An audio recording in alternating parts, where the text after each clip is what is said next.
ရေထဲမှာတစ်ခုခုပုံကွယ်နေတယ်အဲ့ဒါကိုသင်မြင်လားဒီလိုမျိုးဝေလငါးတွေနဲ့တီတီလေးလွတ်သွားတဲ့အဖြစ်အပျက်တွေကတင်ထင်ထားတာထက်ပိုပြီးမကြာခဏဖြစ်တတ်ပါတယ်ဒီဗီဒီယိုတွေထဲကလူတွေကဘာအန်ဒီယမ်မဖြစ်ပဲလွတ်မြောက်သွားကြပြီမဲ့ဝေလငါးတစ်ကောင်ရဲ့နေ့လဲစာဖြစ်ဖို့မီတာအနည်းငယ်ပဲလိုတော့တယ်ဆိုတာကိုတော့ငင်းလို့မရပါဘူးဒါပေမဲ့သူတို့သာဒီလောက်ကံမကောင်းခဲ့ဘူးဆိုရင်ဘာဖြစ်သွားမလဲဝေလငါးမျိုးချခံရတာကိုလူခန္ဓာကိုယ်ကရှင်းတန်နိုင်မှာမလားအရင်ရောဒီလိုမျိုးဖြစ်ဖို့ပါလားဒါကတော့ The Dog Find a Man ဖြစ်ပြီးတင်သာဝေလငါးမျိုးချခံရရင်ဘာဖြစ်သွားမလဲဆိုတာကိုတင်ဆက်ပေးသွားမှာပါဝေလငါးတကောင်ကိုအနီးကမမြင်ဘူးဆိုရင်သူတို့ဘလောက်တောင်အေးရမှာကြီးမားသလဲဆိုတာကိုနားလေဖို့ခက်ခဲပါလိမ့်မယ်ရှင်းအောင်ပြောရရင်အပြာရောင်ဝေလငါး Blue Whale ဟာကမ္ဘာပေါ်မှာအကြီးဆုံးတိရစ္ဆာန်ဖြစ်ပါတယ်သူ့ရဲ့လျှာတစ်ခုတည်းကတိုင်းစင်တကောင်စာအလေးချိန်ရှိပြီးသူ့ပါးစပ်ထဲမှာလူ400ကနေ900အထိဆန့်ပါတယ်ဒါပေမဲ့သူတို့တွေကတကောင်ကကျွန်တော်တို့ကိုမျိုးချသွားမဲ့အရေးကိုမကြိုင်မှာစိုးရိမ်စရာမလိုပါဘူးဘာလို့လဲဆိုတော့သူတို့ရဲ့ခန္ဓာကိုယ်ဖွဲ့စည်းပုံရဒါဟာဖြစ်နိုင်ခြင်းမရှိသလောက်ပါပဲအဲ့ဒီစားသူတို့ထက်ပိုသေးငယ်တဲ့ဆွေမျိုးတွေဖြစ်တဲ့ sperm whale ငါ sperm whale တွေကိုတော့ကျွန်တော်တို့ပိုပြီးစိုးရင်သင့်ပါတယ်1891ခုနှစ်မှာအမျိုးသားတစ်ယောက်ဟာဒီဝေလငါးတွေကတကောင်ရဲ့မျိုးချတာကိုခံခဲ့ရတယ်လို့သတင်းတွေထွက်ပေါ်ခဲ့ပါတယ်။သူဟာဒီအကြောင်းကိုပြန်ပြောပြဖို့အသက်ရှင်ကြံရစ်ခဲ့ပေမဲ့ဘယ်တော့မှအရင်လိုပြန်မဖြစ်တော့ပါဘူး။ဇလန်ရဆိုရင် James Bartley ဟာဝေလငါးကသူ့တင်မောကိုတိုက်ခိုက်ချိန်မှာမျိုးချခံခဲ့ရတာပါ။နောက်တစ်နေ့မှာတင်မောသားတွေကဝေလငါးကိုရှာတွေ့ပြီးတပ်ပစ်တဲ့အချိန်မှာပဲသူ့ကိုပြန်ကယ်တင်နိုင်ခဲ့ပါတယ်။ဝေလငါးကိုတင်မောပေါ်အမြန်ဆွဲတင်ပြီးခွဲကြည့်လိုက်တဲ့အခါမှာတော့တတိလစ်နေပေမဲ့အသက်ရှင်နေသေးတဲ့ James Bartley ကိုတွေ့လိုက်ရပါတယ်။သူ့ရဲ့မျက်နှာနဲ့လက်မောင်းတွေကဖြူလျော့နေပြီးမျက်စိလည်းကွယ်နေခဲ့ပါတယ်။ဒါတွေအားလုံးကဝေလငါးရဲ့အစာအိမ်အက်ဆစ်တွေကြောင့်ပါပဲဒါပေမဲ့နှစ်တွေကြာလာတာနဲ့အမျှလူတွေကဒီဇလန်ရဲ့အားနည်းချက်တွေကိုထောက်ပြလာကြပြီး James ဟာတကယ်ပဲဝေလငါးမျိုးချခံခဲ့ရတာဟုတ်မဟုတ်မေးခွန်းထုတ်လာကြပါတယ်ဆိုလိုတာကအစာအိမ်အက်ဆစ်တွေဟာအသားရည်ကိုဖြူသွားစေုံနဲ့မကပဲ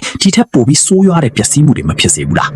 းသိပ္ပံပညာရဲ့အကူအညီနဲ့တေချာလေ့လာကြည့်လိုက်တဲ့အခါမှာတော့တင်သာဝေလငါးတစ်ကောင်ရဲ့မျိုးချခံရမယ်ဆိုရင်ပြောင်လက်ပြီးဖြူဖွေးနေတဲ့အသားရည်နဲ့ပြန်ထွက်လာဖို့ဆိုတာတင်အနည်းဆုံးစိုးရိမ်ရမယ့်ကိစ္စဖြစ်နေတာကိုအမြန်ပဲတွေ့ရှိခဲ့ရပါတယ်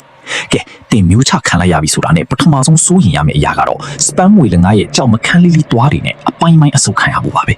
သွားတစ်ချောင်းစီကခန့်မှန်းကြီးစင်တီမီတာ20လောက်ရှိပါတယ်အဲ့ဒါဟာပုံမှန်စားဖို့မူသုံးဓာတ်တစ်ချောင်းရဲ့အရှည်လောက်ရှိပြီးဝေလငါးတွေမှာအဲ့ဒီလိုသွားမျိုး40ကနေ50အထိရှိပါတယ်တင်ကန်ကောင်းလို့အဲ့ဒီသွားတွေအားလုံးကိုကြော်ဖြတ်နိုင်ခဲ့တယ်လို့ပဲထားပါတော့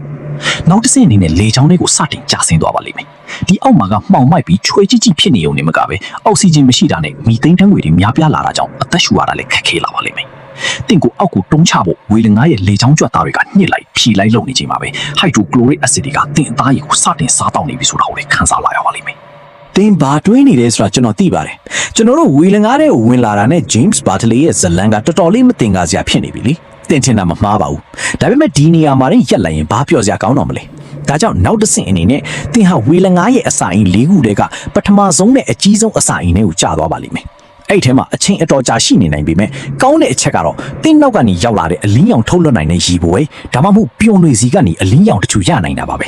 spam ဝေလငါးတွေကနီယိုရောင်လေးနဲ့ပြန်တန်းနိုင်တဲ့ရေပွဲတွေကိုအရန်ကြိုက်ကြပါတယ်ဒီခဏတာအလင်းရောင်လေးကိုတင်းတိချခံစားထားတာပိုကောင်းပါလိမ့်မယ်ဘာလို့လဲဆိုတော့အဲ့ဒီနောက်မှာတော့တင်ဟာအစာအိမ်တစ်ခုကနေတစ်ခုကိုပြစ်ချခံရပြီးအက်ဆစ်တွေကတင့်ခန္ဓာကိုယ်တစ်ခုလုံးနှီးပါကိုခြေဖြတ်ပစ်လိုက်လို့အယူစုတွေအဖြစ်နဲ့ဝေလငါးရဲ့စအိုကနေအကျဉ်းနာကီးမဲ့စာစွန့်ထုတ်ခံရမှာဖြစ်လို့ပါပဲဒါကြောင့်တင်ဟာဝေလငါးတကောင်ရဲ့အရှင်လက်လက်မျိုးချခံရပြီးဇလန်းပြန်ပြောပြဖို့အသက်ရှင်နိုင်မဲ့လမ်းကြောင်းမရှိဘူးဆိုတာကိုတိကျပေါက်ပြောနိုင်ပါတယ် sorry ပဲချင်းပြီခမရက1880 90ပြည့်လွန်နှစ်တီတုန်းကလူတွေကိုလှည့်စားနိုင်ခဲ့ရင်တောင်အခုတော့ခမရအကြောင်းကိုကျွန်တော်တို့သိနေပြီလေ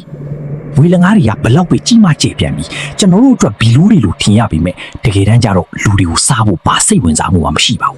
းသူတို့သာစကားပြောနိုင်မယ်ဆိုရင်အဲ့ဒီအကြောင်းကိုကျွန်တော်တို့ကိုသိချဖို့လာပြောပြမှာပါဒါပေမဲ့အဲ့ဒါကနောက်ထပ် The Dog Find a Man အတွက်ခေါင်းစဉ်တစ်ခုဖြစ်သွားပါလိမ့်မယ်နောက်ဗီဒီယိုလေးမှာပြန်တွေ့ကြပါမယ်